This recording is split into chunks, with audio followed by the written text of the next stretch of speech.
Welcome to another mini tutorial session in the Fundamentals of Light and Lasers series. My name is John Souders and I am the Director of Curriculum at the National Center for Optics and Photonics Education, known as OP-TEC. The topic I will be discussing in the session today is stimulated emission, which is a very important concept when it comes to the generation of laser light. Now, a very precise way of presenting this topic is typically through some very sophisticated kinds of mathematics and physics. I am going to forego some of this precision in my presentation and present you a much more illustrative example. The idea being is that I want you to get a picture in your mind of what stimulated emission is and how it goes about generating laser light. In the spirit of being more illustrative, what I want to do is I want to start with a mechanical system, a very simple idea of a hill and rolling a ball up it, and how you go about transferring energy in that process. And then I'm going to make an analogy out of that and show you what happens on an atomic system. So if I have a ball that is down at the bottom of this hill, if I put a force on that where I push it up the hill myself, I know that I'm going to do work on that ball and eventually raise it up to the top of this particular hill. My work is going to be translated into increased potential energy of the ball. This is stuff that you've had in your physics classes before. Now, by the shape of this hill, the minute I get it to the top, it's going to begin to roll back down again and eventually begin to move off with some kinetic energy, which is equal to the potential energy that it had at the top. So, in a sense, at E2 up here, this ball is in an excited state. Now let's go ahead and move from a mechanical system into an atomic system. What we have here are energy levels E1 and E2, and as you know from your Fundamentals of Light and Lasers course, atoms have discrete energy levels. So we're indicating that by this model up here. Suppose that the atom now is like the ball was and down in its ground state, E1. Now, to raise this up to energy level E2, obviously I can't use my finger. So what we're going to do is use some other external influence, and at the atomic scale, typically what we use is a light particle called a photon. Now, if this photon has a very specific energy, the difference between these two energy levels, E2 minus E1, this photon can interact with this particular atom and raise this atom up to the level E2. Now, at this E2 level, the atom is now in an excited state. This excited state has an interesting property to it. Typically, an atom in an excited state will only stay in that state for around 10 nanoseconds, which is 10 to the minus 8 seconds. At the end of that time, the atom will decay back down to its original ground state, give back off a photon here, which is equal in energy E to the original photon, which is the difference in the energy levels, E2 minus E1. So, the energy in was E2 minus E1, the energy out is E2 minus E1, and just like in the mechanical system, we again conserve energy. Now let's go ahead and look at a slightly different mechanical system because we want to generate in your minds a slightly different idea about what an excited state is. If you look at this mechanical system up here, we still have energy level E1 and E3. Now, if I put a ball down at the bottom of this as we did in the last system, if I again apply a force to it, I can move that ball up to the top of this hill. But now note the fact that there's a flat spot on this hill, like a plateau. This ball now can set at the top of this hill for a very long period of time. Now maybe wind could act on it, rain, maybe the hill itself could shake, and eventually this ball will fall back down, do as the other mechanical system does, and that is convert its potential energy into kinetic energy, but still conserving energy all the time long. Now let's look at the atomic system over here. Again, we have energy level E1 and E3 up here, again, just as we did in the mechanical system. We can take an atom and we can put it in the level E1. Once again, if a photon comes in, that is a light particle, it has an energy equal to the difference in these energy levels, which is E3 minus E1. It can interact with this atom and raise it, just as we saw before, up to this level E3. However, in atoms, just like you saw in the mechanical model, there are some states called metastable energy states. And what's unique about these metastable energy states is that the atom does not immediately decay in 10 nanoseconds. Instead, the atom can stay in these states as long as 10 to the minus 3 seconds. After 10 to the minus 3 seconds elapse, the atom will decay back down into the ground state again. Just as before, we end up with a photon being produced that is exactly equal to the difference in these energy levels, E3 minus E1. And thus, just like in the mechanical system, we have this energy coming in, which is the difference in the energy levels. We have this energy going out, which is equal to the difference in the energy levels. What is significant about this metastable state that I want you to understand is that the atom can stay in that state 10 to the minus 3 seconds, which is a much longer time than what we saw the atom staying in an excited state. Remember, the excited state was 10 to the minus 8 seconds. If you look at those numbers up there, you can see that that represents 5 orders of magnitude difference in terms of how long that atom can stay in that metastable state. And that is going to be significant when we start talking about stimulated emission. Now you say to yourself after that last explanation, what in the world is the difference between 10 to the minus 3 seconds and 10 to the minus 8? They both go by just like that. Well, that's because we're measuring it from our time scale as humans. But let's look at it in terms of a scale of the speed of light. What I've drawn up here is a laser. Here is the fully reflecting mirror here on the left. Here's the partially reflecting mirror here on the right. And we're going to say that the tube of this laser, the optical cavity of it, is 1.5 meters long.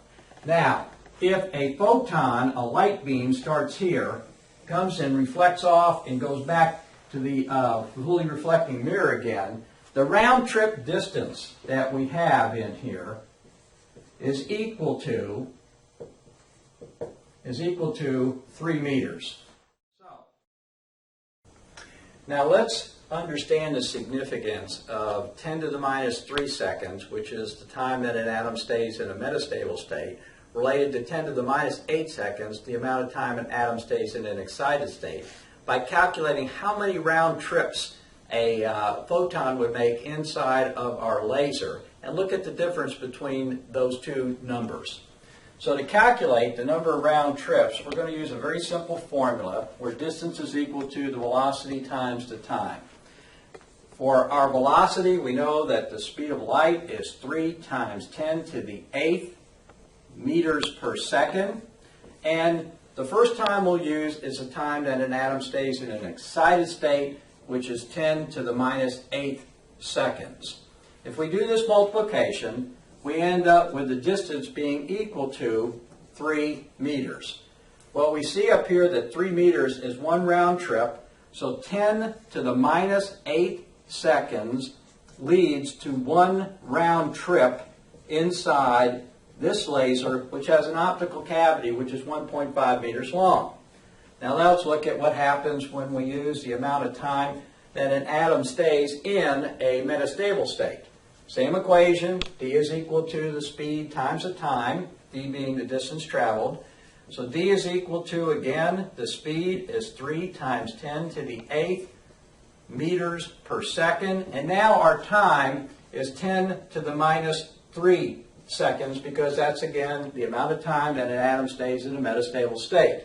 If we do this multiplication, we find out that d, the distance traveled in this time, 10 to the minus 3 seconds, is equal to 3 times 10 to the 5 meters. Now, if we look at the difference down here, we have 3 meters and we have 3 times 10 to the 5 meters up here, 10 to the 5th. That represents a 10,000 time increase, 5 orders of magnitude. What does that mean in round trips? Well, in 10 to the minus 3 seconds, we now see that this translates into, since 3 meters is 1 round trip, equal to 10,000 round trips. So when we compare the time 10 to the minus 8 seconds to 10 to the minus 3 seconds, there is a significant difference when you start looking at the speed of light and how much further that light can go. It's 1 round trip in this laser versus 10,000 round trips, and this is going to be very significant in terms of how stimulated emission works. I think that we've laid out enough groundwork now that we can now really get into what stimulated emission is about. What I've put up on the whiteboard this time is we have a laser with a fully reflecting mirror on this side, a partially reflecting mirror here, and I've identified 3 locations that we have within the laser. In the diagram right below it, you can see that I've now kind of expanded that drawing. And now here is position 1, here is position 2, and here is position 3. And what I have is I have 3 atoms, 1 at each of those locations, that are up in a metastable state at energy equal to E3. Now, this is not a natural configuration. Typically, always these atoms want to be in the ground state. So we've had what is called up here a population inversion. That is, we have atoms that are up in their metastable states as opposed to their ground states. And this is something that occurs because we've had pumping that's taken place in this laser.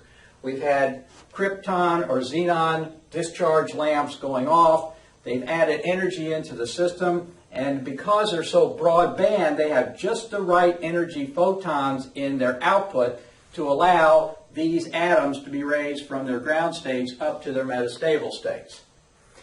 Now, to begin this process of stimulated emission, we have to have something called a seed photon in here. The seed photon must be of just a very specific energy. Its energy has got to be equal to E3 minus E1.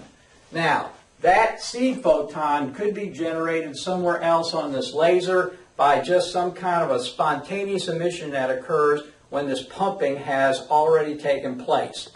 So the seed photon moves down the axis of this optical cavity in the laser. And now here is where we start talking about stimulated emission. As this photon approaches or gets near this atom that's up in this metastable state, it interacts with this particular atom. Instead of raising it to a higher energy level, it stimulates it to drop to a lower energy level or back down into the E1 level. The result of that is that if we call this photon 1, we end up with photon 1 coming off this direction, and we have photon 2, which now has been produced by this drop in energy of the atom from E3 to E1. Now here's what's significant.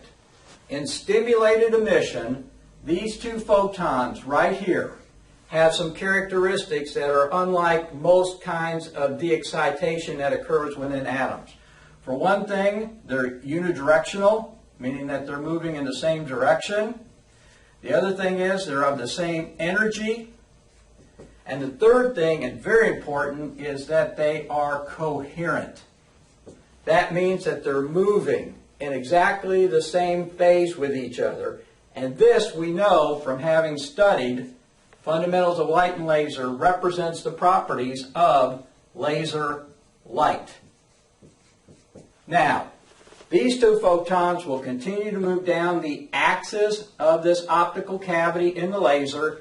One of the 2 of them will interact again right here with E3, or this energy level E3 in this atom, which is at location 2.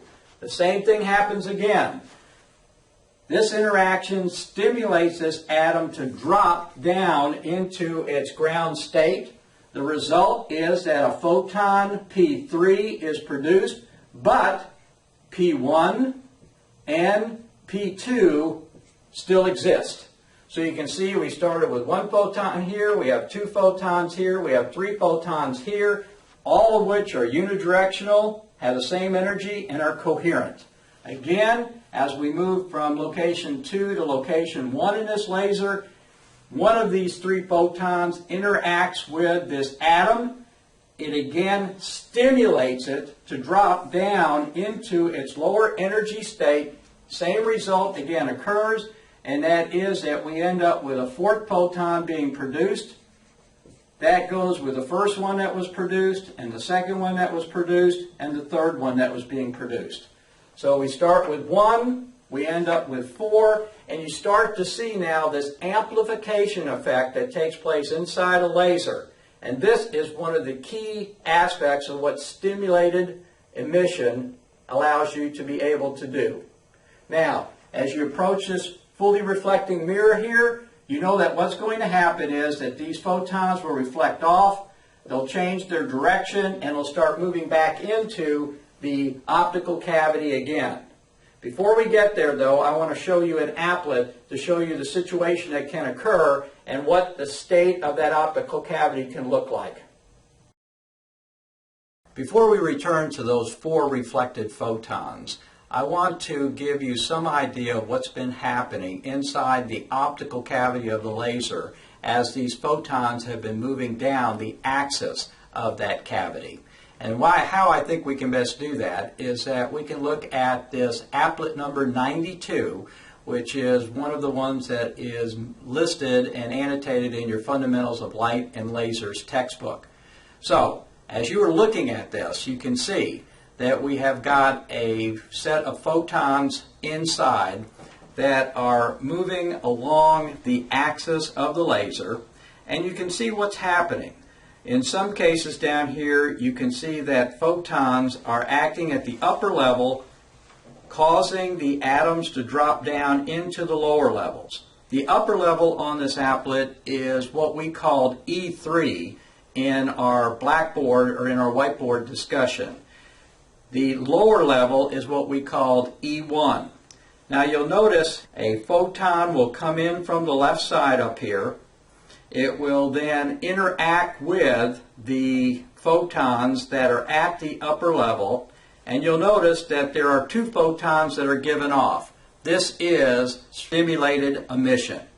But what else is happening is, if you look at the lower level, you can see that there are photons that are coming in from the left side. They get absorbed by those atoms in the lower level, and now they get pumped up to the E3 level. This, again, are the pump photons. The pumping mechanism, which is probably a discharge lamp from the models that we are using, like krypton or xenon, end up interacting with the atoms that are at the E1 level and then pumping them back up to the E3 level. So this is all happening as stimulated emission is occurring within the optical cavity. And the configuration of the atoms in terms of their energy states reflect the fact that pumping has taken place, and as a result we now have atoms that are back up at the E3 state. Let's go ahead now and pick up after we have finished up with applet 92. What I've got is, again, our laser. This is the optical cavity with the fully reflecting and partially reflecting mirrors. I've identified 2 locations that's within here. In the diagram below again, you'll notice the fact that here are those reflected 4 photons that were generated in the last presentation that we made on the whiteboard. So, picking up at that point, I want you to look first at these atoms that I have identified, and I want to make a point here. I'm only showing a couple atoms. There are millions and millions of atoms that are all elevated up to this metastable state. I'm just showing the interaction of a few photons and a few atoms so that you get some idea what this idea of stimulated emission is about. So when you look at this particular laser cavity in here, you'll notice that we have now these atoms that have been raised up again to the E3 or this metastable state. Now, in some cases, these represent atoms that when the photons first pass by going in the direction from the partial reflecting mirror to the full reflecting mirror, they just simply did not interact with the photons and did not undergo stimulated emission. Some of these may be the ones that underwent stimulated emission, but as we saw in the applet 92, there is still pumping going on. And so they were pumped back up to the E3 level and are now in these metastable states. So it can be one of two conditions in here. Now, if we look at P1, P2, and P3, and P4, as they now move towards the partially reflecting mirror, in other words, in this direction down the axis of the optical cavity, again, as we saw before, one of these four photons can interact here with this atom. It will then stimulate it to drop again to its lower energy level. At the end of this, we end up with now not 4 photons, but we end up with a total of 5 photons. I think you're getting the idea of how this works now. When these 5 photons move down the axis and they interact with this atom here, one of them again will stimulate the emission of this atom to drop down to its lower level, and as a result of this, now we end up with, instead of 5 photons, we end up with now 6 photons that are heading toward this partially reflecting mirror.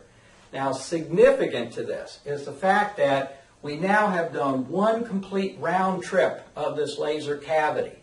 It has taken these photons virtually no time at all to do this. And the metastable states, as we saw before, last like 10,000 times longer than an excited state.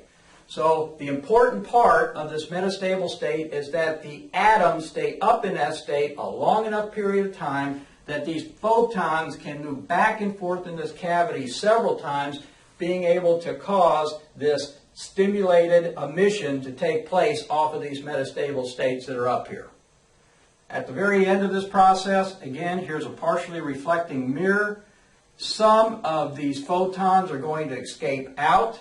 Remember that they are all unidirectional. Again, moving in the same direction. They are of the same energy, and they are coherent. And of course, that represents the laser light that is the output that results from our system that we have up here and from this optical cavity. So I think you now see the importance of this stimulated emission in that it is a process that creates more photons. It is a process that allows us then to create special kinds of photons that have these properties, and of course that represents laser light and represents the output that we're after in a laser system. Now that we've taken one single round trip back and forth through the optical cavity, as you saw on the whiteboard presentation, I'd like to show you what happens when there are multiple round trips that take place. So if you go in and look at your applet number 93, again from the Fundamentals of Light and Laser series, we can actually look at what happens and how the population of photons inside the laser optical cavity grows and eventually puts out the kind of output energies and powers that they are rated at. So I'm going to go ahead and reset, and you can see that initially we start out with a number of atoms that are in excited states and metastable states. You can see that now there are photons that are moving back and forth doing a complete round trip in the optical cavity.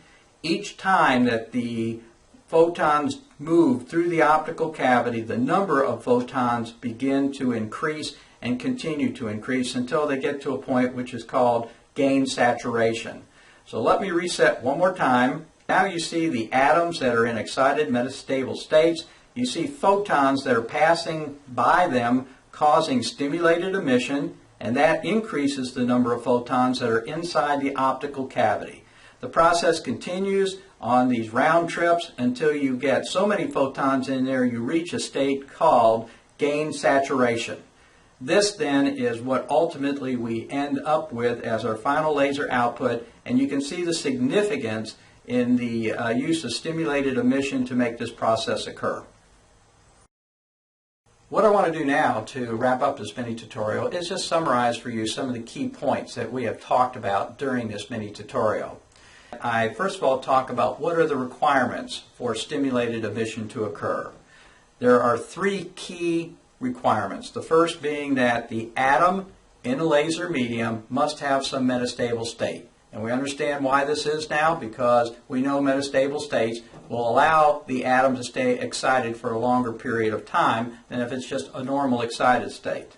We must create a population inversion. That is, we must move those atoms from that low ground state up to the metastable state, so that we now have something for seed photons to be able to interact with and cause stimulated emission to occur. The third requirement is that we must have these seed photons in place. Then stimulated emission occurs, and then as you saw in applet 93, you can see that going back and forth, making round trips within the laser cavity, will steadily increase the number of photons, eventually getting to the output level that the laser itself would be rated at. If you look at the output that occurs, you can see that we have laser light, because in stimulated emission, you end up with photons that are coherent with each other, unidirectional, and also of the same energy. And this is the way that we generate laser light. It's my hope that in having watched this mini tutorial that we've enhanced your understanding of what stimulated emission is and how it contributes to the generation of laser light. I wish you the very best and continued success in your Fundamentals of Light and Lasers course.